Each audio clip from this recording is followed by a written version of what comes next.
Waiter, waiter, there are Nazis in my soup instead of Napoleons. But Napoleons are too sweet for soup, or so we are conditioned to believe. Now I am holding a horseshoe in one hand and a hand grenade in the other. Neither one needs a direct hit to count.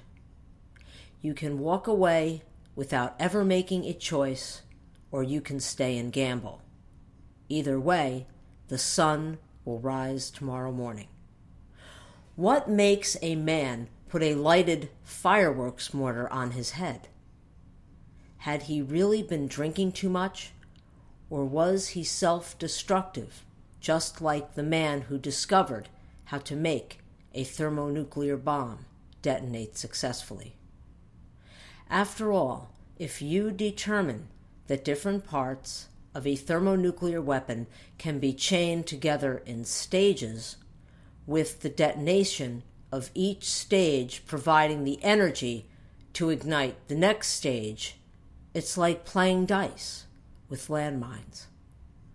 One of my oldest and dearest comrades once stated, "God gave me a brain so I can think."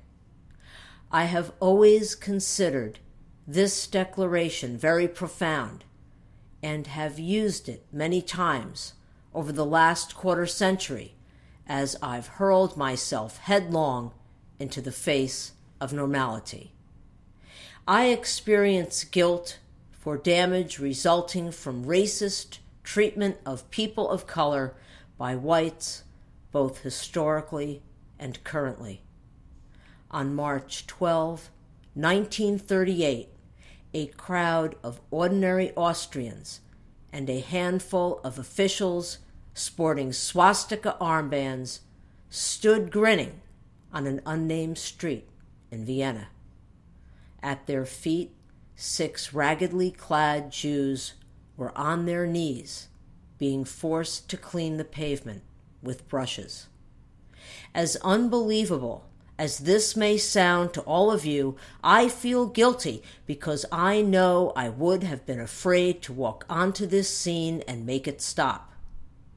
I have heard people say that many more American and Japanese lives would have been lost if the United States hadn't dropped the atomic bombs on Japan. More than one alcoholic has talked themselves into believing that they are not breaking their abstinence if they drink champagne during a toast to a bride and groom. We call this rationalization.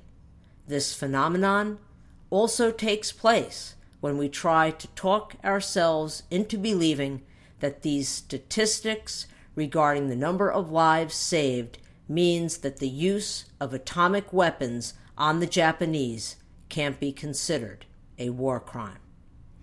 If we are silent about the past, we are accepting decisions like these silently with no contest. It's time for a sonic boom.